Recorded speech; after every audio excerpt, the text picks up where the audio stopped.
I've talked a little bit about what you do with everybody else.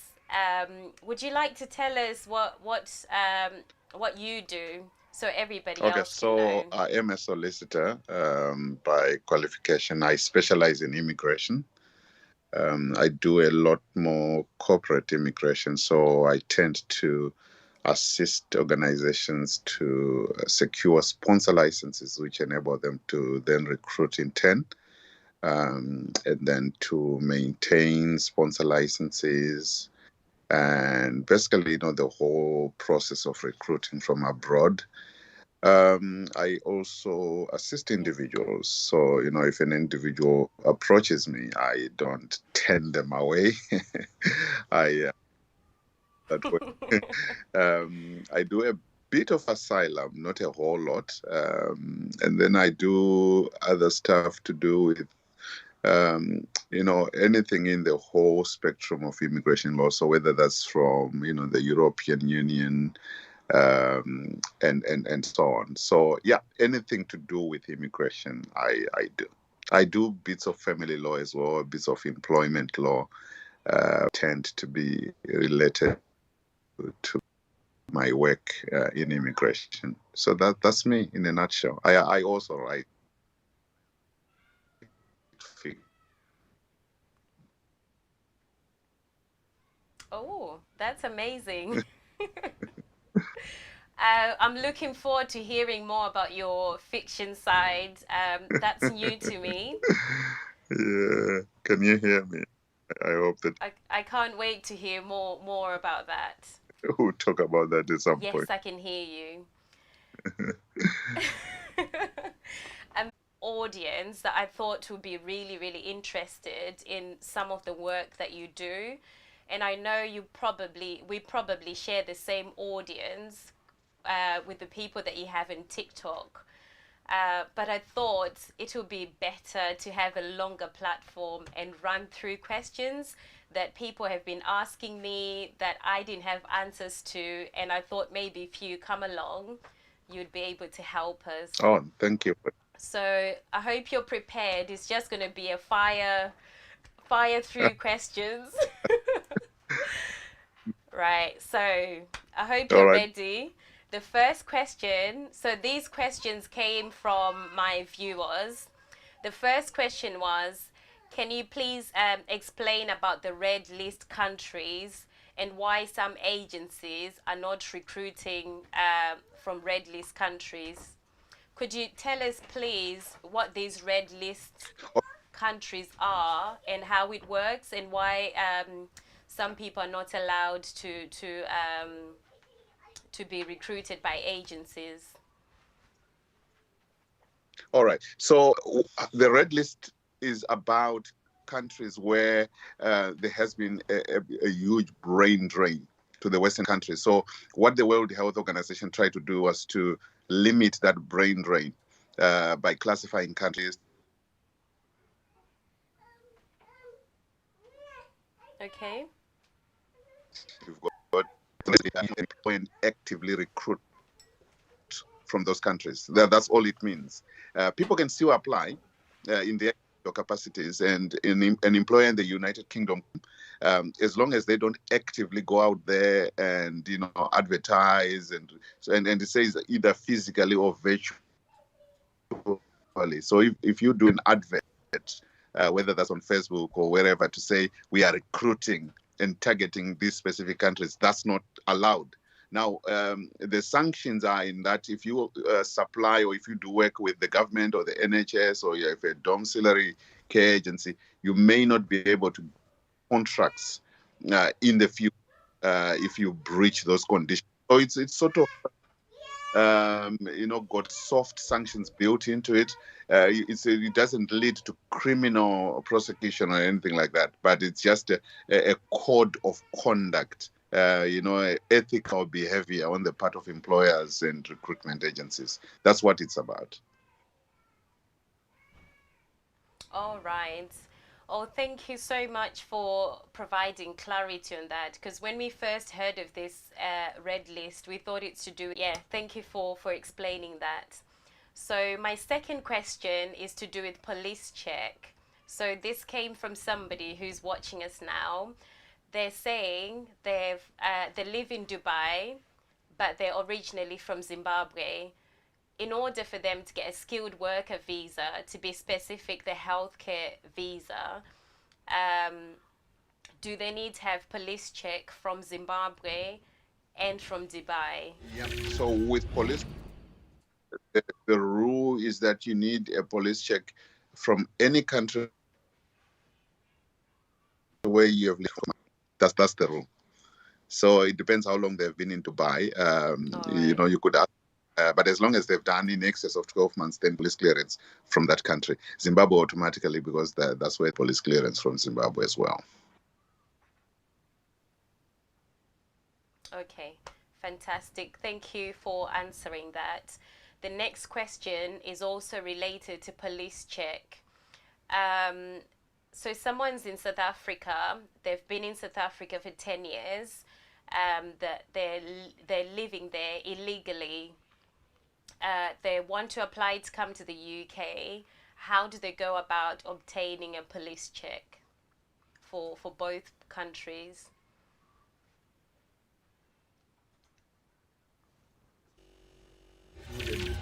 Stop them police check.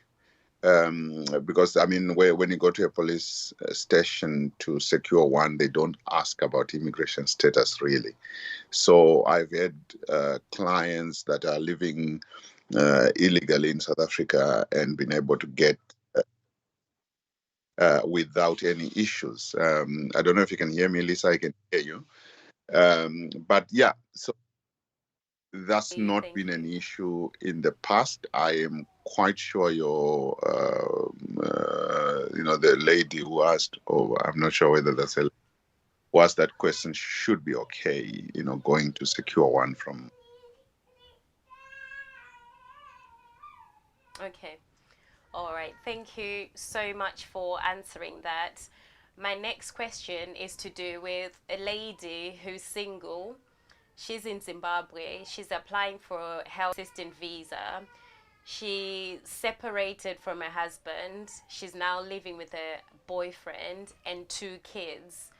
How does she go about applying to come to the UK with her boyfriend and her two kids? Okay, so let's start with the boyfriend first of all. You can't bring a fiance on a skilled work visa. The fiance visa is available for sponsors, or the person who has the main visa must either be a British citizen or have something called indefinite leave to remain, which is settlement.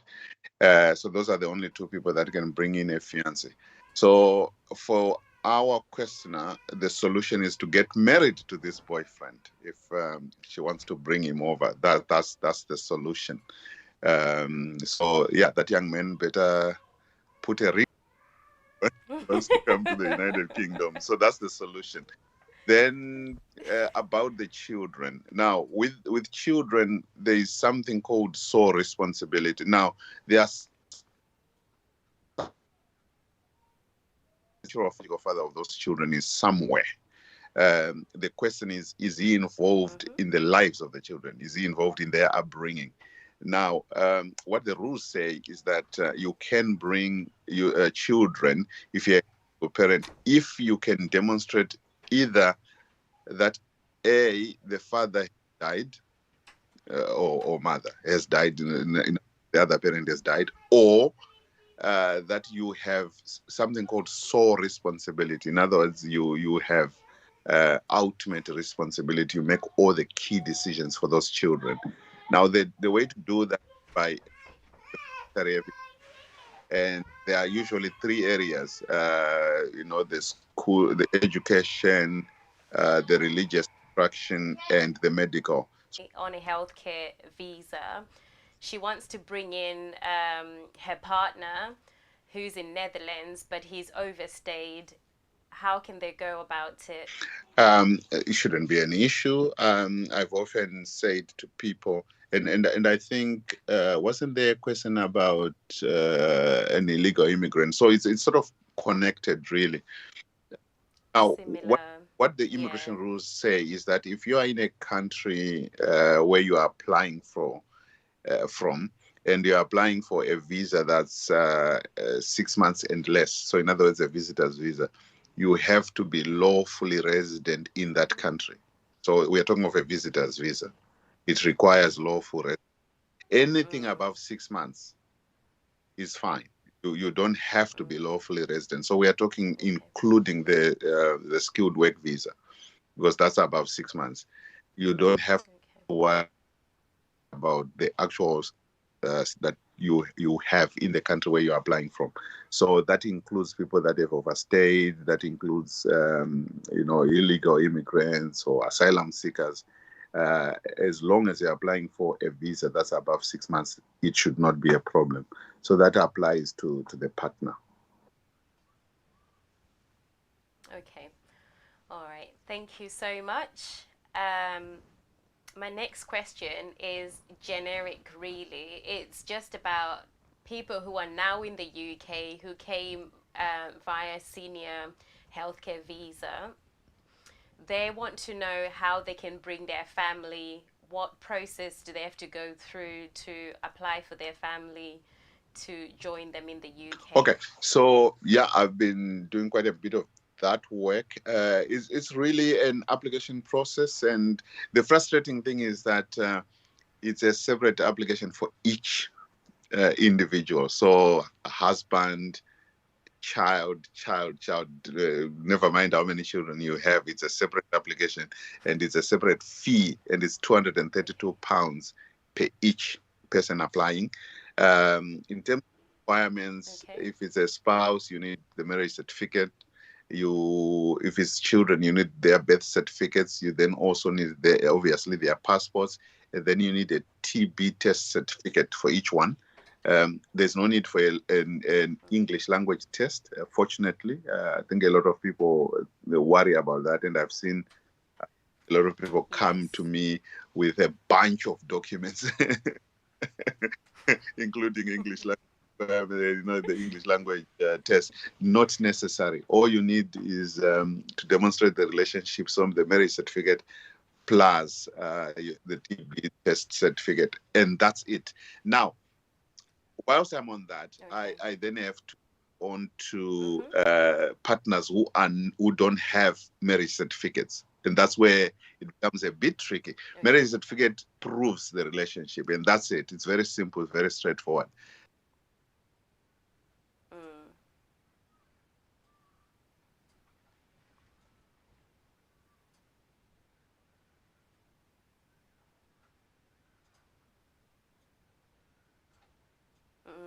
Yeah.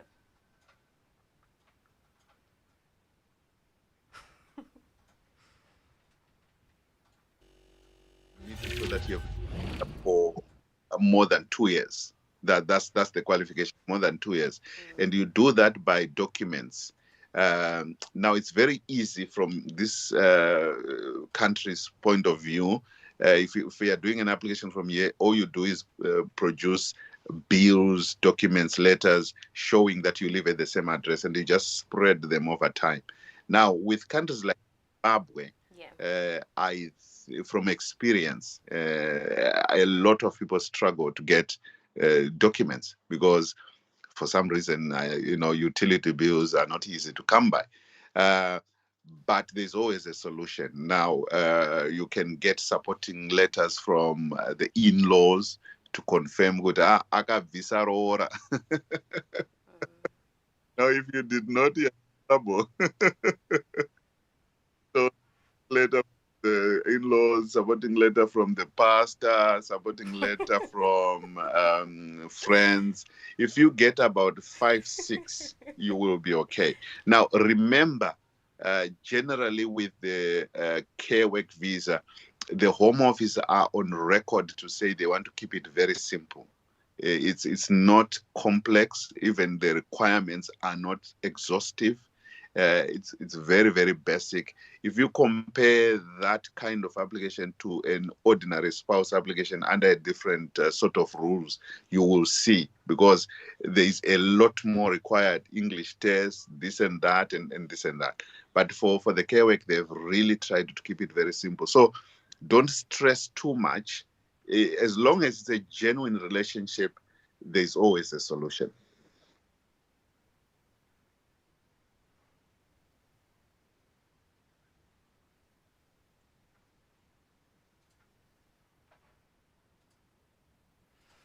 Fantastic. Thank you for that reassurance.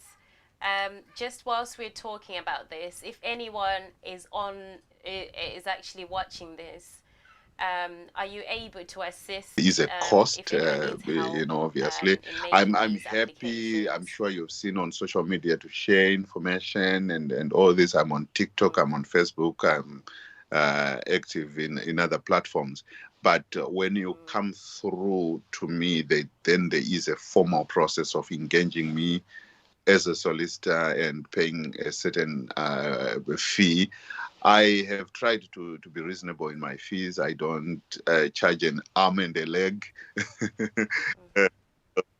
But there is a fee, I have to emphasize. So, sometimes people get a shock and say, "Oh, but you're always offering free advice. How come now you're charging me?" That's because you're living.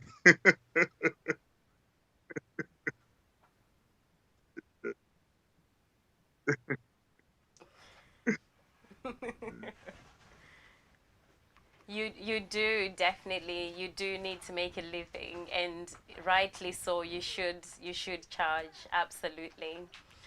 Absolutely. Okay, I'm going to move on to another question. So this question is just to get your view on whether it's legal or it's illegal for companies, especially those that are in healthcare. Is it legal for them to charge fees? Um, can you go into it a little bit and explain to Okay. us what can So they let's talk charge and costs what can first they of not all. charge, just There so that are we're clear on three types, or there are what to three expect visas that you really, can or get what's under the right care and work what's visa. There's wrong. the 1 year visa, there's the 3 year visa, there's the 5 year visa. Now, each one of the visas costs £232 visa fee. Mm-hmm. Okay, that's the actual application fee. There is £199 for the certificate. Each of them is the same. Uh, then Okay. something called the immigration skills charge. Now that differs depending on the length of the visa. For the 1 year visa, Mm-hmm. it's just £390, £392. For the 3 year visa, it's 1,092. For the 5 year visa, it's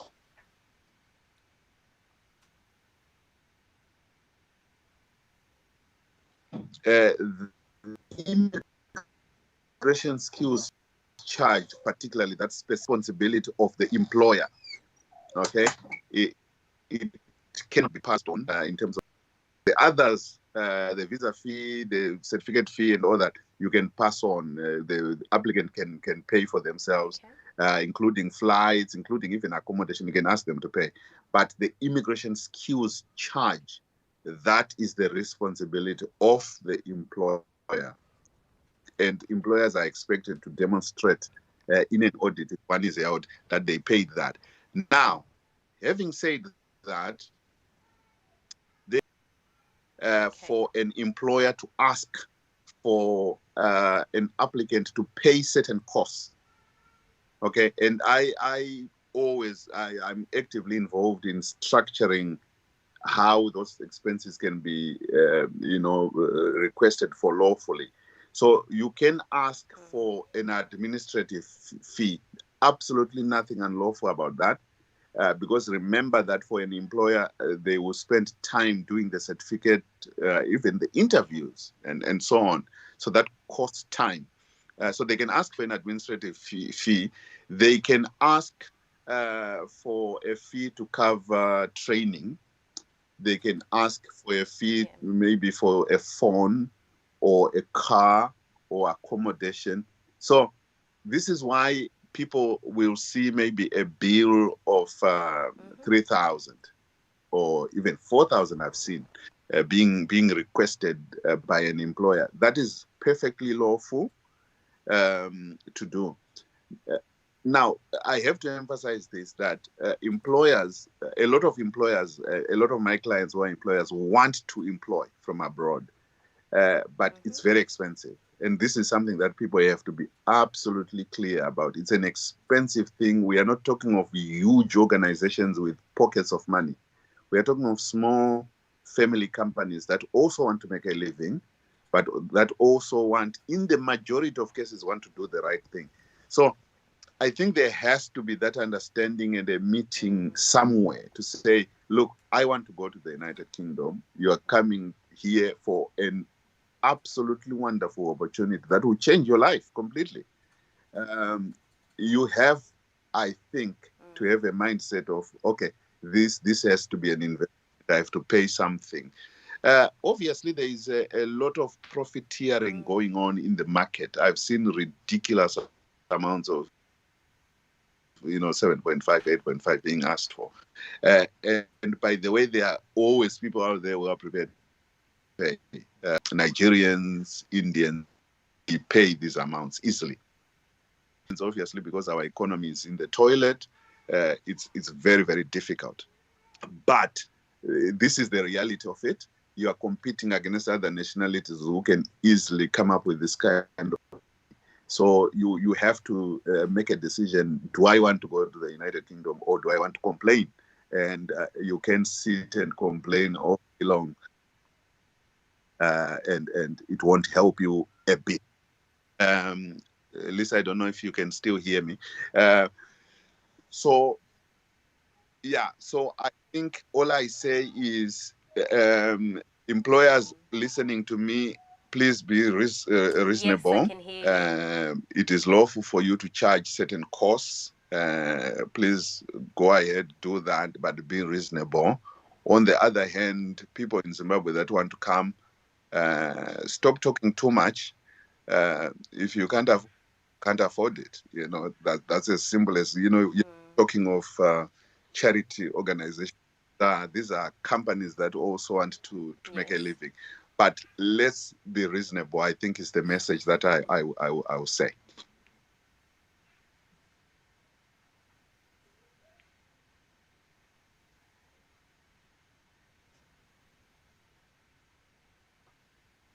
Fantastic. I like how you gave. For me, it was an eye opener as well in understanding the different charges that the employers have to really go through. And I guess just to comment on this, there are some people who are coming here with a mentality that they're coming just for a short time and they want to move on to do something else. I guess with a different understanding now, after what you've shared, I think that's something not very good to do, considering what the I'll employer comment on would that. have gone A lot of through times, what happens is to that bring you here. you have So I people coming think, from yeah, people abroad just need to who be a little have bit been assisted by considerate. relatives here, and these relatives sometimes simply want to bring their relative, and then the next week they want to move that person Yes. from the sponsor who has brought them in. So there's a lot of frustration on the part of employers, and I have actually come across an organization, quite a large organization. We will not bring a single Zimbabwean to the United anymore, uh, because of poor behavior that we saw. So be Yeah. careful when you may actually close the door for others, with Yes. maybe that kind of behavior. Um, Having said that, there is, of Absolutely. course, nothing unlawful about moving on. Everyone knows this. The care sector is a very fluid market. Yes. People come and go all the time. That's why there will always be opportunities, by the way, because people worry a lot. Oh, this care visa will close soon. No, it won't. I predict it will be with us for the next 3, 4, 5 years, actually, purely because it's a revolving door. People come, 2, 3 years, they move on to other things, and everyone knows this. So don't feel too bad about moving on. But I think be reasonable, stay a little bit, stay a year, stay 2 years, stay 3 years, then move on to your preferred profession. I think that's fair for everybody.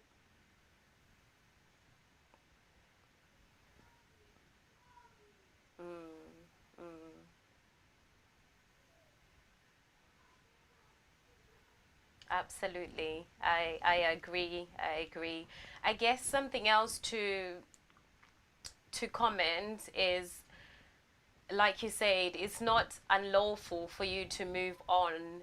I would say if you're working in an environment where things are just purely not working out, where you've tried your best and you're in environments that you feel that it's just not working out, I would Yeah, say those absolutely, absolutely. I've circumstances done do move some on, work but around that, we do in sort of advise you, encourage you to a actually try mediation and make role it where work. I've spoken with both Yeah. the employer and the employee to try and resolve issues. And sometimes it's purely a lack of communication or a lack of understanding sometimes, because people sometimes come from abroad and they've got these misconceptions.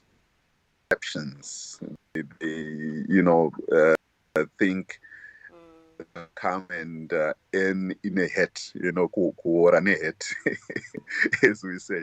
But Yes. the reality is, of course, it's a lot of work. Uh, you the money is quite good. If you're doing live-in, for instance, you can earn up to with a good organization, you can earn up to £800, Yes. 900, £1,000 a week. That's living. Dom care average salary, you're looking at about 2.5, 3,000 if you're hardworking. So there's good money to be made, but there's also a lot of hard work involved. Absolutely. So come prepared to work. Wakatosunga chiuno. Hard work. And you'll be fine. You will be fine. You will be fine. Mm.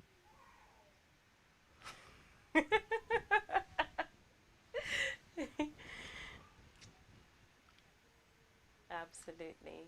I appreciate you sharing about that. It's actually in the UK, we work hard. It doesn't matter what job you do, it doesn't matter where you work. We generally work very, very hard compared to anywhere else I've seen. So it's quite nice of you to share that. All right. So I think what I'm going to do is ask you two more questions, and then I'll take two questions from the chat. So my last two questions are: can you give us some tips on how to identify agencies that are not real?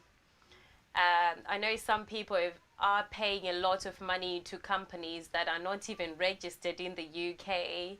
Okay, so it's a very There's a simple lot of things process. There's happening. What something can you called share with a us so register that of people are sponsors. It's a vigilant public when document. they're You engaging can with just Google it. so-called companies? You simply type in register of UK sponsors, and it's got something like 87,000 organizations, but it's an Excel document. If you type in the search the organization that has offered you a Yes. job, it should come up. So if you type in the Jezebel Limited, and Jezebel Limited does not come up, then it's a fake organization. Okay, Jezebel Limited should come up if it's genuine. So that's number one. Number two, um, look the organization up on Google. It should have a website. It should be Absolutely. registered on the company's register, company's house. That's number two. Then number three, you should check with most organizations in the care sector. I mean, there are some not regulated, but most regulated organizations, I think it's called the Care Inspectorate or something like that. So check those things. Then obviously speak to the people involved, speak to them, ask them to come on video. People have been asking me to come on video a lot recently. Taffi Nyawanza.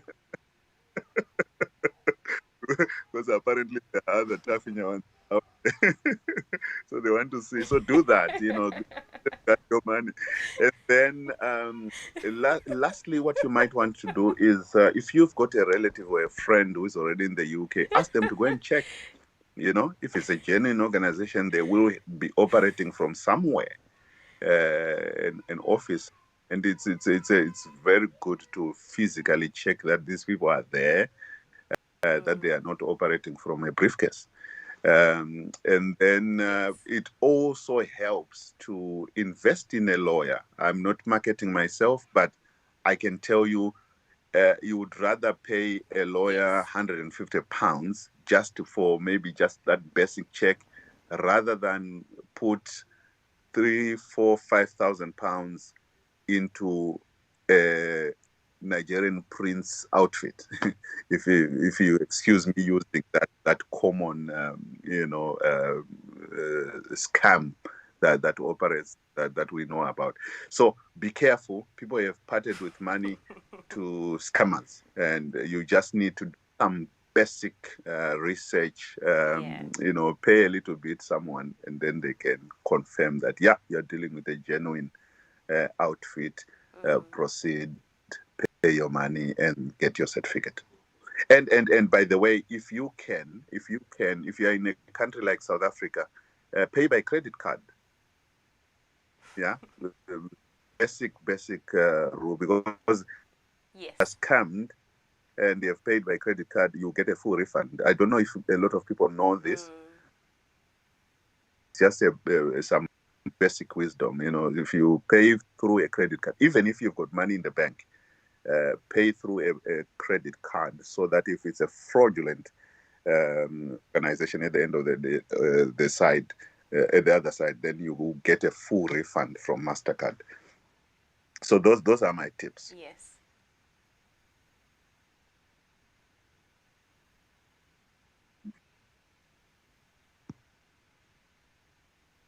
Absolutely.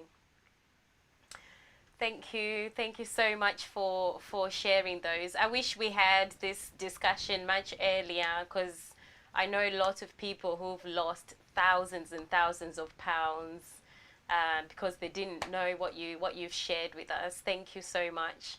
My last question to you is to do with the scale-up visa. Right, there's a lot of noise at the moment about this scale-up visa, but I know this is your area, this is your field, this is where you work. Could you please tell us a little bit more about the scale-up visa? So the scale-up visa is a wonderful when we can expect it that's, to launch. That's what I will say. And the basics of it. What can we expect from this visa? It's a brilliant visa. Long ago, some time ago, there was a visa called the highly skilled migrant visa. I came on that visa myself. So it simply asked you to demonstrate that you were degreed and you were working a professional.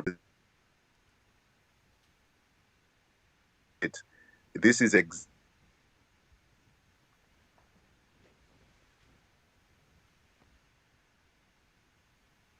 August 2022.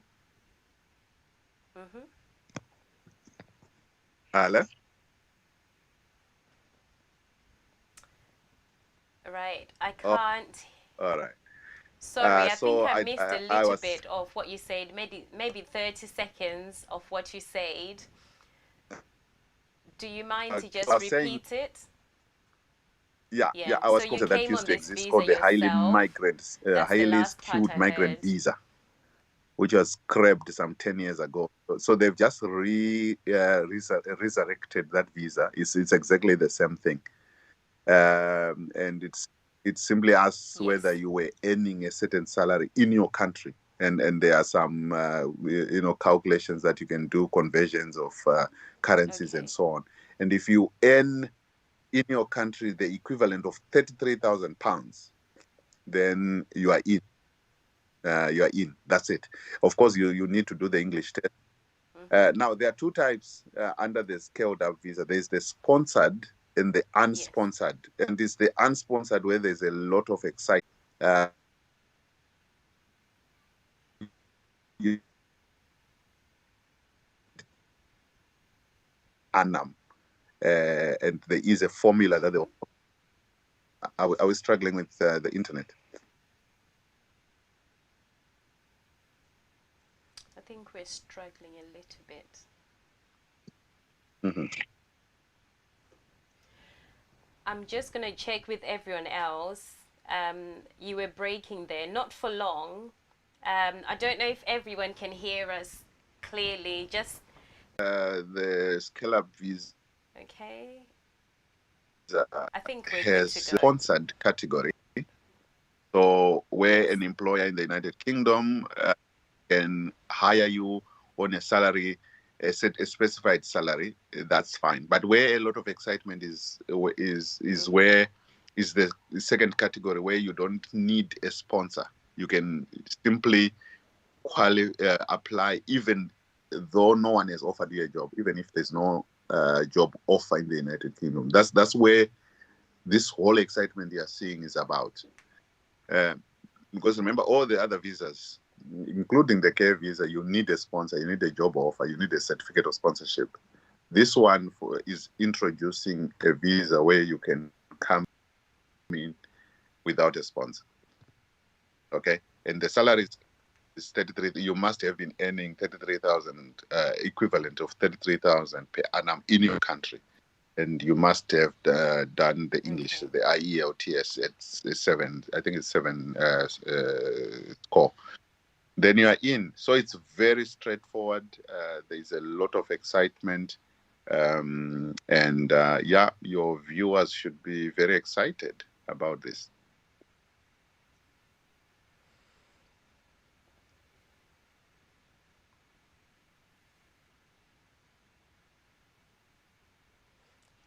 It sounds very, very exciting. Thank you so much for sharing that with us. Do Yeah, you have any that's ideas on exactly dates, what, 4 or months away? it's not been announced yet? Not far away. Oh, Not far away. fantastic. Now, Yeah, yeah, not far away. Um, yeah, especially here on no, YouTube, what there's a happened lot of is there's the information launch date and spreading that it's the coming in April. It's coming in details. April. So I'm quite happy that Because what you've happened is the clarified Home that for Office us. announced the visa sometime ago and said details would be announced in the spring. So that's what they've done in April. Well, in Yeah. spring actually, not in April, in March, because we are now in springtime. Well, we're actually getting into summer now, but just about springtime, they announced the details of the scheme. They've done that. The next stage is the actual launch. Yeah, get get ready. Okay.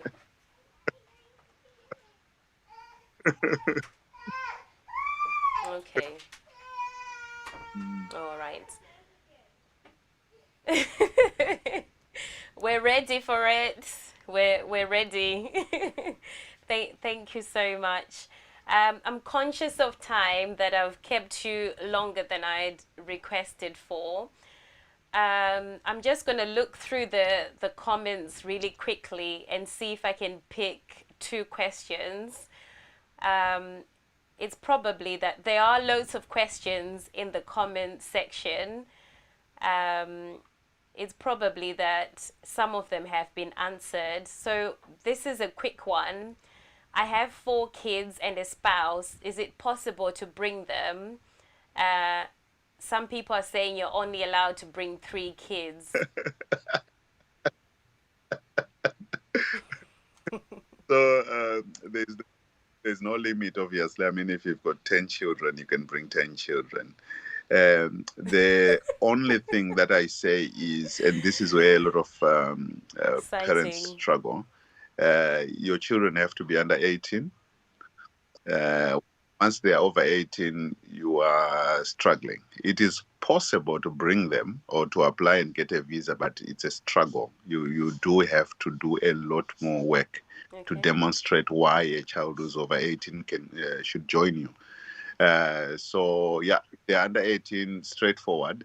Um, and then I've already said with the children, it's £232 per each child, and a TB test certificate per each child. Okay. Then, whilst I'm on that, there is something called maintenance. So having to demonstrate that you can look after them. Now, remember, for the first month, Okay. you don't have a salary, right? People are arrears. Although some employers are angels, they will advance you, but not all employers are like that. So some will expect you to sort yourself out, together with your relatives for that first month, but there is something called certifying maintenance. So an employer can tick a box when they issue you with your certificate of sponsorship to say we certify maintenance. What that means is that you don't have to produce bank statements to show you got enough money in your bank account and so on and so on. If the employer does not do that, then you do need to show that you've got money, and there's a specified amount of Okay. 1,200, and I can't remember the other bits, for 28, sitting for 28 days in your account, and then an additional amount for your spouse, and then an additional amount for each child. So it can be quite a lot of money which has to be sitting in there. But the solution is for your employer to simply tick that box. Now, what has happened a lot of times, and I get calls about this from people saying, "Look, I've spoken with the employer. The employer is saying we wanted to certify. We just forgot to tick the box, or we don't know, or we didn't know how to tick the box." Because Yeah. remember, a lot of there are a lot of employers who don't have legal advice. So they are just doing this themselves and so on, because lawyers cost money. So so sometimes they forget, or they don't know to tick a box. My secret here tonight, but there is a solution. Tell those bosses to get in touch. I can show them. It's a very simple process, and it can solve that problem and save you a lot of headache. And I don't charge a lot of money for this, so please tell them, don't worry, Taffi will not charge you a lot of money. It's a very solution, and just talk with your employers, because you don't want to be showing that you've got thousands of pounds in your account, which you probably don't have, actually.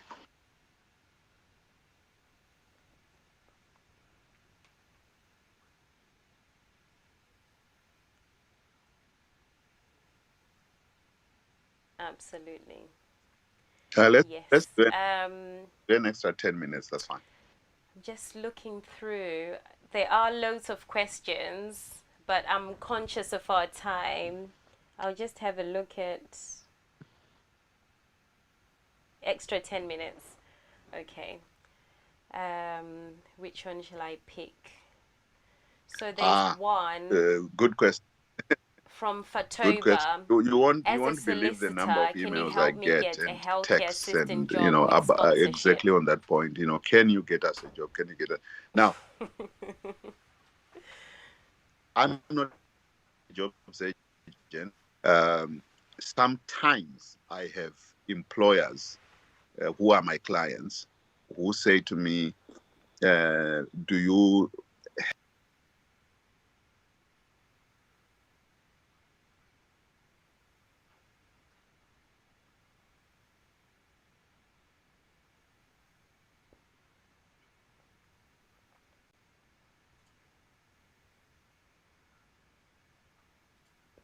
We have been fortunate, um, but it's not something that I want to promise, or something that I want to actively encourage anyone to contact me about. There are ways of getting jobs. I repeat what I said, by the way. The care work has opportunities. It's a revolving door. There will always be vacancies. the government itself, NHS and other sort of specialist organizations are talking of up to 500,000, shortfall. So there are vacancies, there are jobs, and employers actually want people. The only limit is cost. You understand? This is why they are not bringing in as many as they want to, because it's costly to do that. So if you are in Zimbabwe or South Africa or Lagos or Ouagadougou, and you've got a bit of money, tell an employer, I've got, contribute to the process. That is music to an employer, to the ears of an employer. It's unbelievable. Just be aware. I think there are some people that are in Africa, and from where I come from a country called Zimbabwe, who have this expectation, almost a sense of entitlement that says, the employer must pay everything for me, including my flight. My friend, that employer exists in dreams. Okay, there are people that have got those employers, but they are very rare, and don't sit and expect that one to come along. So if you've got a bit of money, help yourself, make that conversation, contribute something, and you will be in the UK, and you make back that money in a month, 2 months actually. So it is take it as an investment. I like to talk. I talk.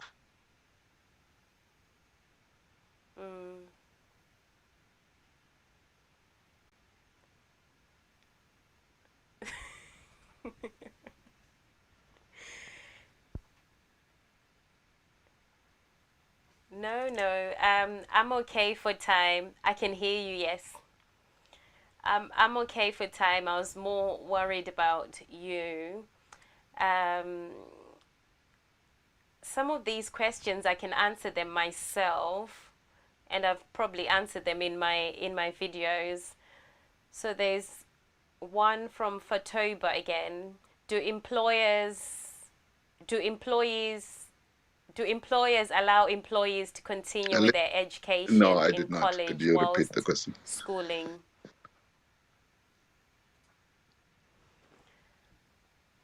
Did you hear that? Okay, so it's a question from Fatoba. Yeah, but She's why would you want to asking, go to can she school if go you've to come for school work? whilst she's working? I'm assuming this is a It's a healthcare work visa. I think be situation. very clear in your mind what you're coming for. If you want to come for studies, then come student visa. If you come for work, you've come.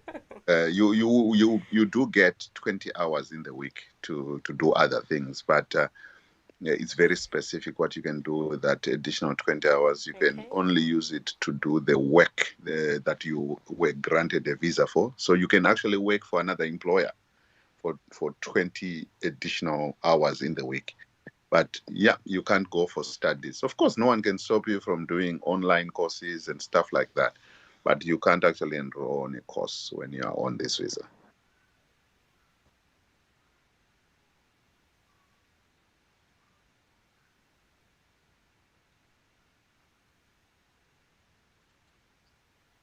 Okay. Another question. They're just flying really quickly on my. Please, what advice do you give for someone on a student visa? Okay, so I think on this how to one get a is job, talking about switching. because So they are in the daunting country to get already, a job. and they want to switch This question's from a work Abby. visa. Remember, a student in the United Kingdom has the option of a graduate visa. That's a different visa, the graduate visa, but only if you've graduated. It gives you 2 years to do absolutely anything you like, but it's costly. It costs £700, the visa fee, and then there's £1,800 in immigration skills charge, immigration health surcharge fees. So it's about 2.5. So it's expensive. That's why you see a lot of students moving. wanting to move to the skilled work visa. Now, the rule about switching is you can switch at any point. You don't need to have graduated. You can switch even whilst you're in the middle of studies. That's the good thing. The second good thing is that it's very cheap. It's just £232 again, and there's no immigration health surcharge. And there's also no immigration skills charge. These are two different things.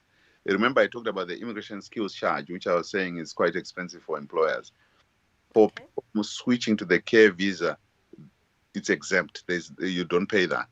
The employer doesn't pay. Also don't pay the immigration health surcharge, for the NHS. So it's very, very cheap. The challenge is in finding an employer. But actually, that there isn't maybe a platform. I know a lot of employers want to employ because it's cheaper to employ someone who's already than bringing someone from Africa. So you have to do your homework. If you are a student and can drive, loads of employers want you. If you are a student and you are female and you are a driver, then it's like gold dust. You are very precious. People will be falling over each other to get you. If you are a male, it's a bit harder. By the way, there's this sort of unwritten rule that a lot of employers don't like male carers. And it's just the reality. We have to know this. If you are male and you want to come on this visa, you are going to be struggling a little bit. If you are married, put your wife ahead, teach her to drive. A lot of African men don't like to teach their wives to drive. You better do it this, because people want female carers.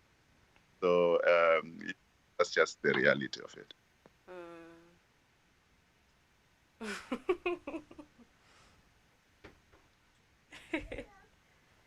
Yes. All right. Thank you so much for coming to join me. I'm going to have to stop this now. I guess you can hear my kids in the background. So I'm going to have to say goodbye. But before I do, I just want to thank you so much for making the time to be here. And I'm sure the information you've shared is helpful to everybody who's actually listening today. But before you go, can you please just let us know what your social handles are so that people can follow you? Taffi shares a lot of this information that he shared with us and even many more on his TikTok and on his Facebook. So please go ahead and subscribe, join, add him as a friend. If he can add any more friends on Facebook, please go and look for him. He will continue sharing this. Any updates that come up, Taffi is always on point. So please go and look for him on TikTok and on Facebook. Taffi, you might want to give us the actual correct social handles that you use. And after he's shared those with us, I'm going to put those in the description box so that you can go ahead and follow him. I've actually pinned his TikTok for promoting if you can me. see in the chat So, as well. Facebook, But Taffi, do tell us so that I'm up we to the won't make any limit for mistakes friends. with it. But you can be a follower, I think, on Facebook. That's fine. So same name there at Taffi Nyawanza. I'm recently on TikTok. My daughters are teaching me TikTok. But I've taken to like a duck to water. I'm loving it. It's the same handle. It's at Taffi Nyawanza. I do these little video clips, with little bits of, so it's per subject. So I will address something on maybe bringing a spouse or maybe bringing a child, that kind of thing. So yeah, come join us. Let's have a bit of fun. That's on TikTok. And then I'm on LinkedIn as well, if you want to, but a lot of people don't like to interact on LinkedIn, but I'm there as well. Same details. And I work for a law firm called Axiom DWFM Solicitors in Birmingham, if you want to physically come and see me.